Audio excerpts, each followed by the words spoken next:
আসসালামু আলাইকুম রহমতুল্লাহ।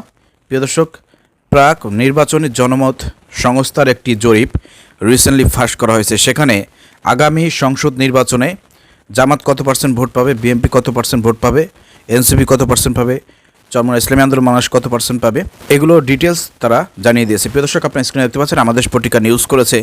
এখানে দেখা যাচ্ছে আগামী সংসদ নির্বাচনে বিএনপি ভোট পাবে হচ্ছে 34.7%, আর জামাত ইসলাম ভোট পাবে হচ্ছে 33.6%।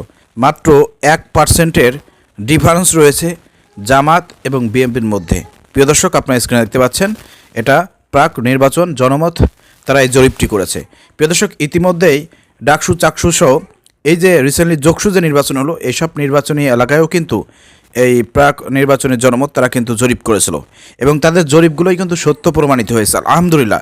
কিন্তু প্রিয় দর্শক, কয়েকদিন আগে আপনারা যে জরিপ দেখেছিলেন প্রথম আলো করেছে শুধুমাত্র বিএনপিকে ফুলানোর জন্য, তাদেরকে পাম দেওয়ার জন্য। প্রিয় দর্শক, তারা বিএনপির পক্ষে 70-75% নাকি তারা ভোট পাবে আগামী নির্বাচনে, আর জামাতকে দিয়েছে কত আপনার 20-25 এরকমের। প্রিয় দর্শক, এখন ঘটনা হচ্ছে কি, এই যে প্রাক নির্বাচনী যে জনমত তারা যে জনমত জরিপ করেছে প্রিয় দর্শক, এটা ইনশাল্লাহ আগামী নির্বাচনে প্রতিফলিত হবে, এটাই আমাদের কাছে মনে হচ্ছে। প্রিয় দর্শক, যদিও এখানে বিএনপিকে বলা হচ্ছে 34.7% আর জামাত 33.6%, কিন্তু প্রিয় দর্শক, যেহেতু জামাত ইসলামের সঙ্গে এনসিপি রয়েছে, এরপরে আপনার চরমোনাই রয়েছে, প্রিয় দর্শক, এনসিপি আগামী নির্বাচনে 7% পাবে এই একই জরিপে বলা হয়েছে, এবং চরমোনার কথা বলা হয়েছে তারা 3%। তাহলে এই যে 3 আর 7 যদি জামাত ইসলামের সাথে যুক্ত হয়ে যায়, তাহলে কিন্তু তাদের ভোটের ফলাফল কিন্তু 40-45% চলে যাবে।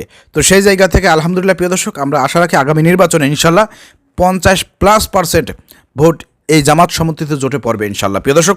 আর এই প্রাক নির্বাচনী যে জনমত তারা জরিপ করেছে প্রিয় দর্শক, এরা কারো দালাল না, এরা নিরপেক্ষভাবে এই জরিপগুলো করেছে। এর আগেও যে জরিপগুলো করেছে সেগুলোর সঙ্গে কিন্তু তাদের জরিপের সঙ্গে কিন্তু বাস্তবতার অনেক মিল পাওয়া গিয়েছে, আলহামদুলিল্লাহ। তো তাই এর আগে যে আপনার প্রথম আলো যে ভুয়া রিপোর্ট করেছিল এবং ভুয়া জরিপ করেছিল, সেটা কিন্তু প্রমাণ হয়েছে।